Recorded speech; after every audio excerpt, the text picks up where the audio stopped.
Good morning, sir. Good morning. We will wait for 1 more minute because only 13 students have joined so far, and then we will start with our session.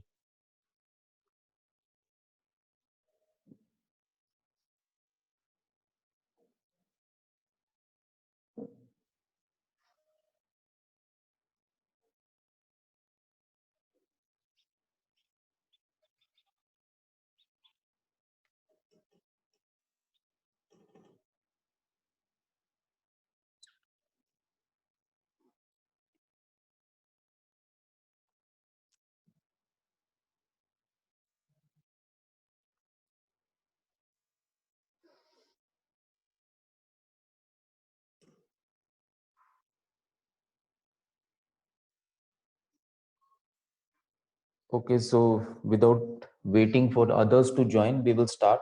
So good morning, everyone. Good Good morning, morning, sir. sir. Good Morning, sir. morning. Good morning. Good morning. So we will start with the session on corporate governance. During our last lecture, which was conducted on last Saturday, we had discussed about what is the meaning of term director in the board of directors of a company. Then we had also discussed what are the various types of directors. Under that, we had discussed what is the meaning of managing director, who are executive directors, who are non-executive directors, then who are shadow directors, who are additional directors, alternate directors, professional directors, nominee directors, and independent directors. So this we had discussed during our last lecture, which was conducted last Saturday. So we had also discussed the role of these directors in the company. Now we will be starting with our discussion on what are the various duties of these directors. Now we all know that director is a person who is at the topmost level of an organization or a company, who is having the authority or a freedom, we can say, to formulate a policy or formulate a strategy for a company, long-term policy as well as short-term policy, medium-term. All these policies are to be formed by a person who is called as director. So now these directors enjoy a very huge, we can say, rights or very vast rights they enjoy. Similarly, the law also has given them certain duties. What those duties are, that we will be discussing in today's session. Now, these duties are, first duty is that they should file, a director has to file return of allotment. Now, a company has to file with registrar under the Companies Act 2013, within a period of 30 days, a return of allotment stating the specified particulars which are asked under the law. If the company fails to file such returns, there is a provision in Companies Act that the directors will be held liable as officer on default or officer in default, and a fine can be charged as 500 per day to the company till the default continues. Now, file of allotment is, or return of allotment, which is to be filed within, say, 30 days. In simple words, we can say return of allotment is a statement that is to be submitted to the registrar under Companies Act 2013, which contains the names and the addresses of the shareholders and the number of shareholders, number of shares allotted to each shareholder. So it is very simple. Return on allotment means that when the company is raising capital through shares, it has to file return on allotment to the registrar, which should include the name and addresses of the shareholders, and as well as how many shares a individual share is holding of a particular company. That should be specified in the return on allotment, and the duty of director is to submit this return on allotment within a period of 30 days. Next duty is called as duty to disclose interest. Now, if a director who is, say, a non-executive director, we all know, are the directors who are not involved in the day-to-day transactions of the company, or who are not having any monetary interest in the transactions of the company. Now, duty to disclose interest says that if a non-executive director wants to have some interest in the transactions of the company, then those interests are to be disclosed. Suppose he has purchased bulk shares, then that interest or that information has to be disclosed to the board in the meeting. So that is called as to disclose, duty to disclose interest. Next duty is called as duty to disclose receipt from transfer of property. Now, this duty, which is called as to disclose receipt from transfer of property, it means that any money which is received by the director from the transfer in connection with the transfer of the company's property must be disclosed to the members of the company, and it should be approved by the company in the general meeting. So in simple words, we can say whenever some property of a company is transferred, and because of this transfer, if some money is gained by a director, whatever money he has gained from this transaction, this money should be disclosed to the other board members in the board meeting. So that is called as to disclose receipt of transfer of property. Next duty is called as to work in good faith. Now we all know work in good faith, what work in good faith is. The director has to take care that he is working for the benefit of the present as well as the future of the company. Whenever he comes to know anything which will be harmful for the company in the short run or in the long run, it is his responsibility, it is his duty to bring it to the notice of other board members, that because of this particular reason, he think that in the long run or in the short run, the company may have some problems.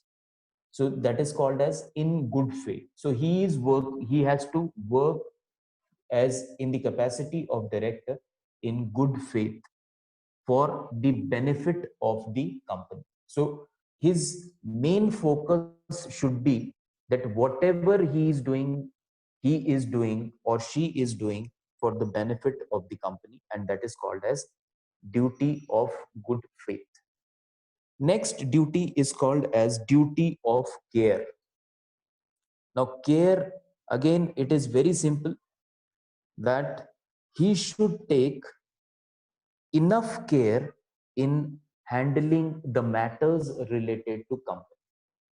Whenever we are handling our personal finance, suppose I am having 1,000 rupees, so I will take care that I invest or I expend this 1,000 rupees with care. I should not expend this money without taking much care.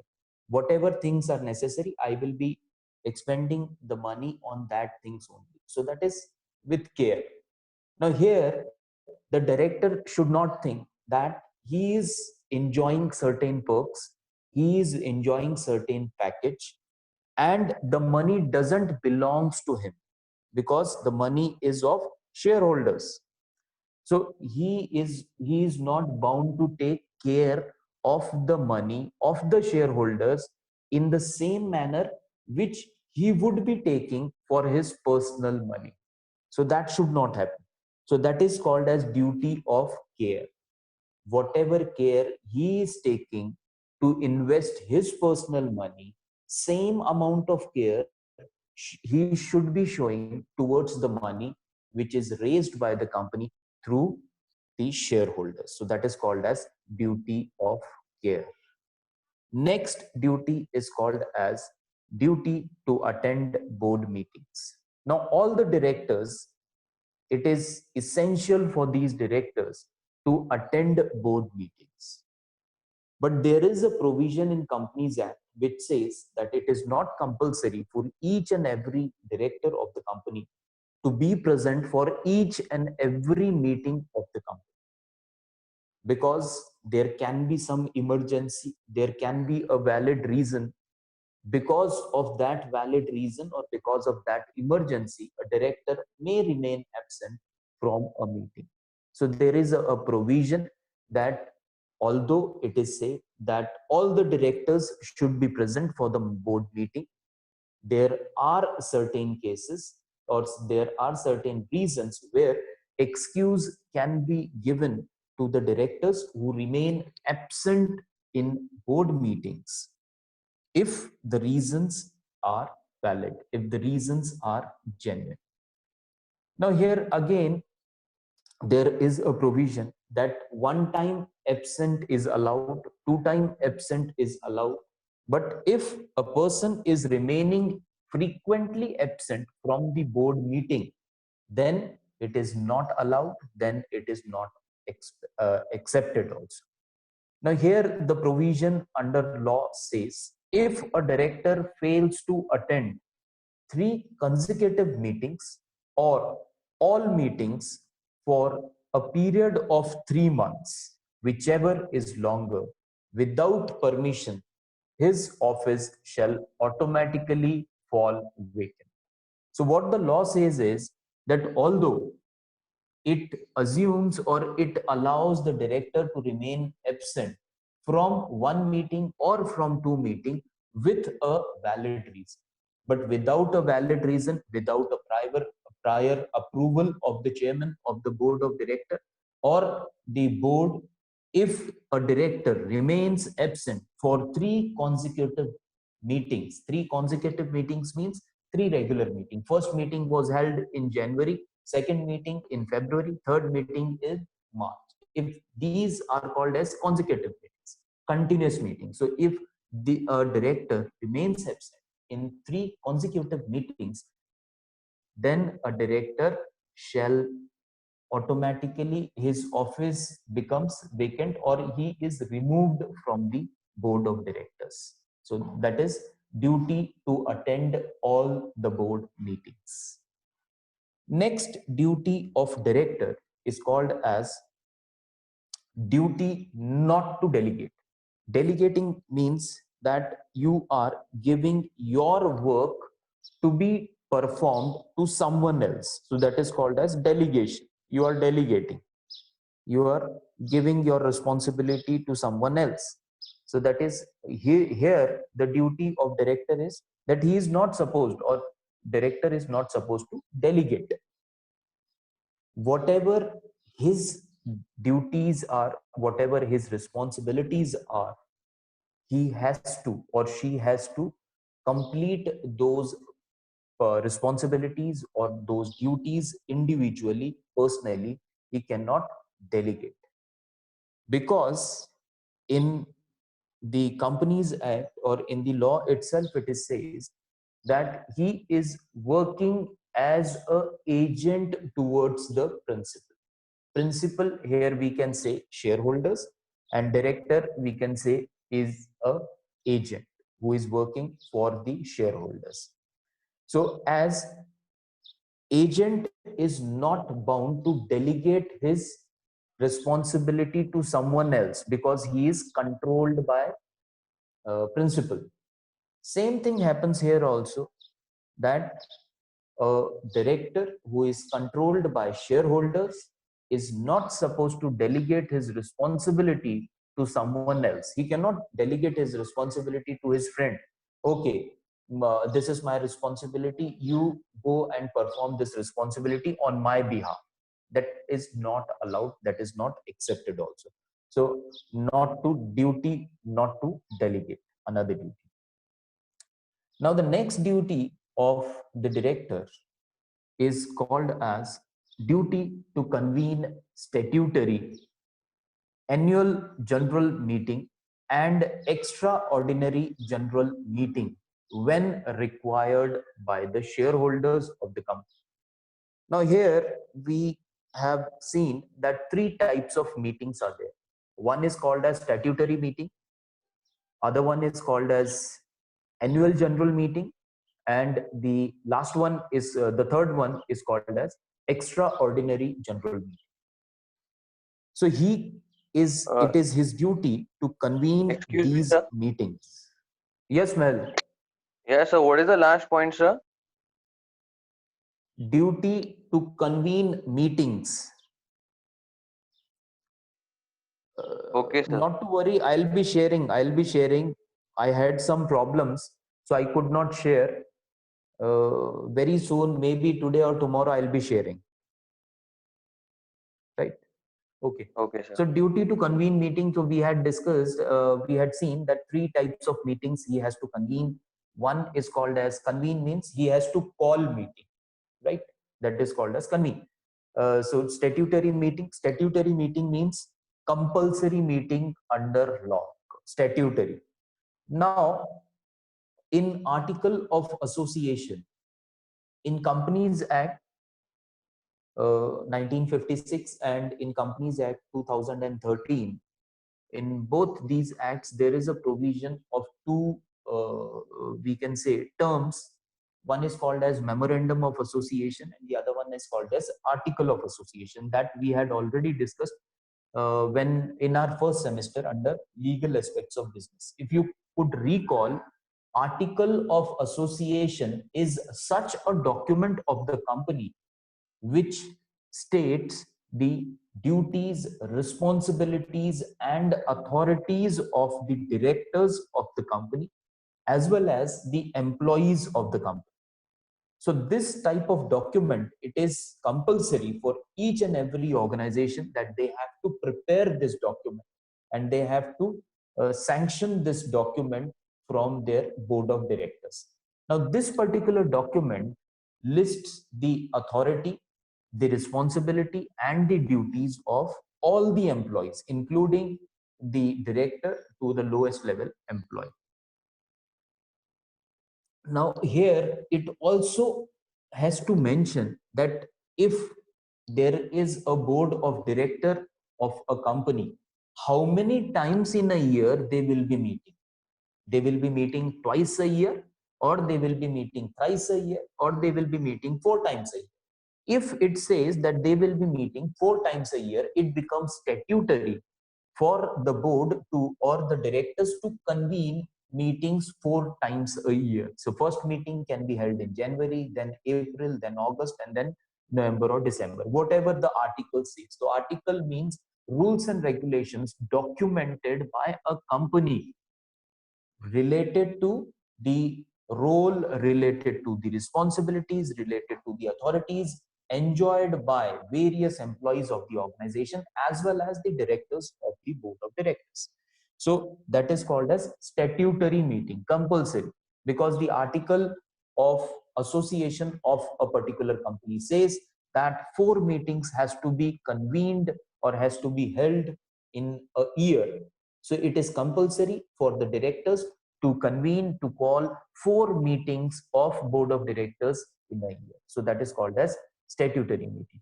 Now annual general meeting, it is very simple, and I think everyone knows that annual means once in a year. General meeting means where not only directors but the general public, the general shareholders are also invited.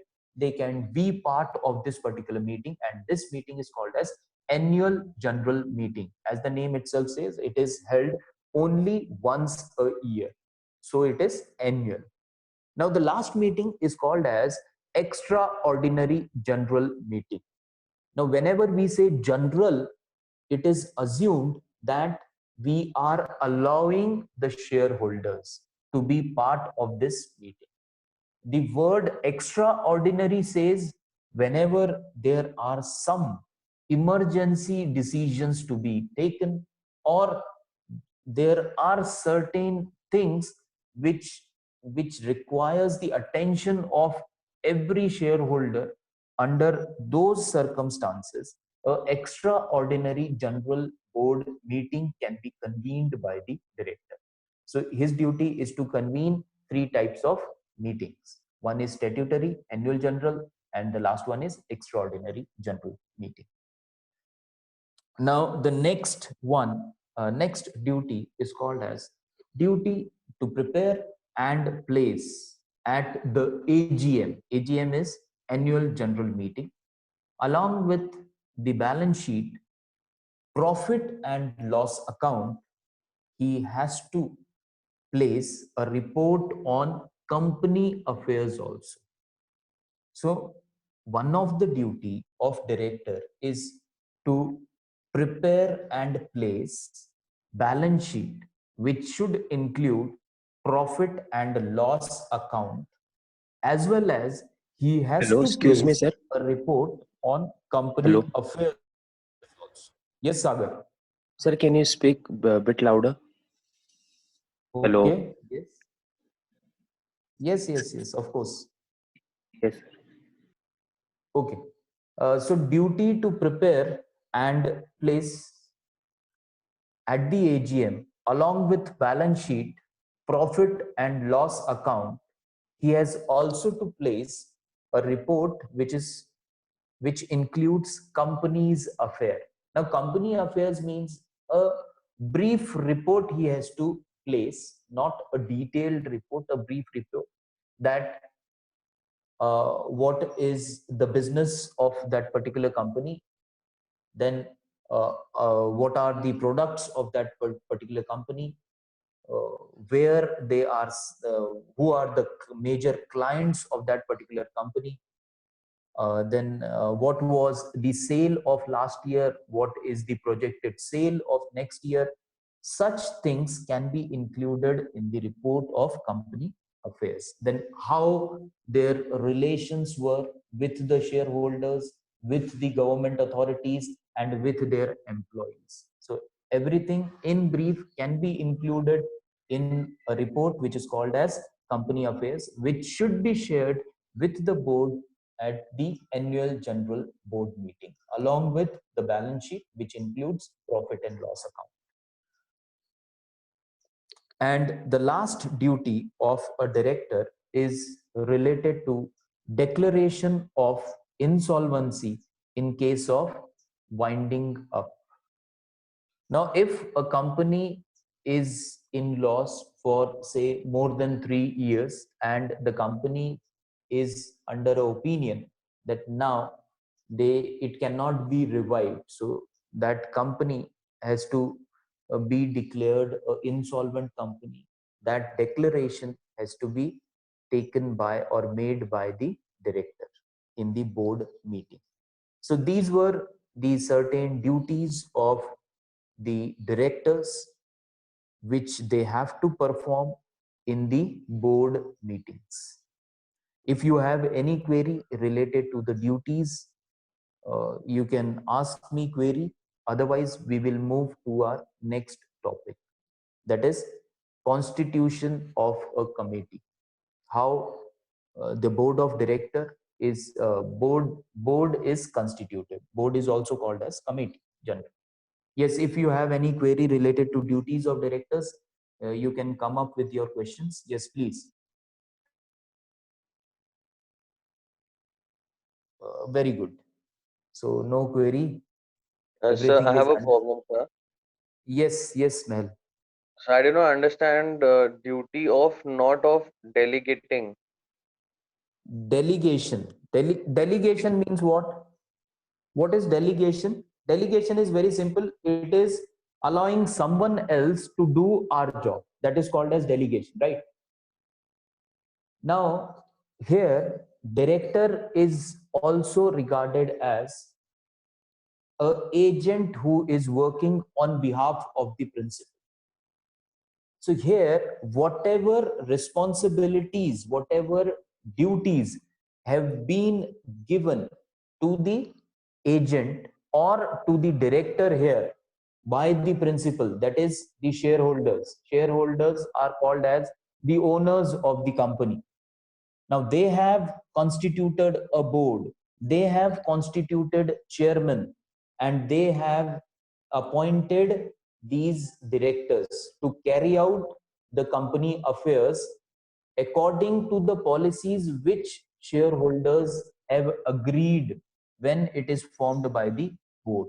So it is expected that whatever duties are of the director, suppose a director has been given a responsibility to share a notice or to mail a notice of general board meeting to the shareholders, or to publish a notice in the advertisement or in the newspaper that on so and so date at so and so place annual general board meeting of the company will be held. So it is expected that this particular duty is to be executed with by the director himself or herself. So whatever their duties are, duties of convening meeting, duties of finalizing the balance sheet, duties of say declaration of insolvency, all these duties which are mentioned in the article of association of the company, that these are the duties of the director, it is expected that he should not delegate that duty to any other person, but he has to carry out his duty personally, individually, or himself or us. So that is called as not to delegate. Yes, anything else?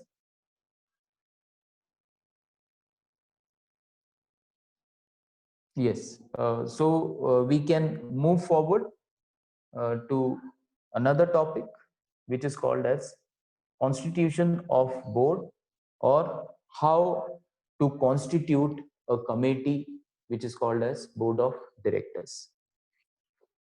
Now, whenever this constitution has to be done or a board of director is to be constituted, the first thing is selection of committee chairman. That who will be the chairman, who will be say handling the board of directors, or who will be controlling, who will be monitoring the board of directors. So that person is called as chairman. So selection of a committee chairman is the first step towards the constitution of committee or board of directors. Now here, now this chairman can be elected or can be chosen by the board. Now committee chairman, it is expected that as he sets the tone, pace, and strategies of the committee, whoever who is selected or elected as a chairman, the person should have motivational and leadership skills and time commitment which is expected of chairman. That particular things should be present in the chairman. So chairman should possess certain qualities. He should be a motivational person who can motivate the others for better performance. He should be having good leadership skills, and he should have enough time. That is very important. What will happen? Suppose if the law says that the chairman has to be present in most of the meeting, if not all, most of the meeting are to be supervised, are to be handled, are to be conducted by the chairman himself or herself. Now, if the chairman himself or herself is unable because of lack of time, if he is very busy, he is taking care of the affairs of another companies also. If he is very busy, if she is very busy, and if he or she is unable to devote proper time to the affairs of this particular company, then such type of person should not be elected or selected as a chairman. It is expected. So chairman should have certain qualities. He should be a motivational person. He should have leadership skills, and he should have time commitments. Whenever he is committing that I'll be there in the company to uh, I will be there present in the company meeting. I will supervise that meeting. I will handle that meeting. I will monitor that meeting. So he has to keep particular commitment, because the committee chairman coordinates works. He has to coordinate the work of the board. He has to coordinate the work of another committees also, and it is expected that he should be establishing a environment of thoughtful deliberation. Deliberation is discussion. Thoughtful means meaningful. So he should be a person who can give a space in the board for a meaningful discussion. It should not happen that he is not giving such space in the board and he is taking all the decision on his own. That should not happen. Because of that, various provisions are made in Companies Act 2013. So law itself says that law itself controls the chairman, that he or she should not be taking the decision single-handedly. As well as it is also expected, apart from law, it is also expected that he should be a person who should provide an environment for thoughtful deliberation or meaningful deliberation, because it is expected. If everyone is discussing some meaningful strategy in the board, definitely whatever the final strategy will come up for the company, that strategy will be the best strategy for the company, because that particular strategy will be prepared by the entire board of the company and not by the chairman only. So that is the first step. Now the next step says the how the committee members are to be appointed. Now we had discussed in our first chapter, during our first chapter or first unit, we had discussed various committees also, that some committees are considered as statutory committee or mandatory committees, such as nomination committee, then CSR committee, then other some committee, 4-5 committees we had discussed. So these committees, how to select the committee members for these committees, that we will be discussing now. Now specific committee members can be appointed by the board. Area of knowledge and expertise and type commitment of these board members should be considered as the criteria for the selection on any specific committee. So 3 things whenever the committee members are to be appointed. Suppose if CSR committee is to be appointed, then the things which are to be taken care by the board when they are selecting the directors, first thing is the knowledge.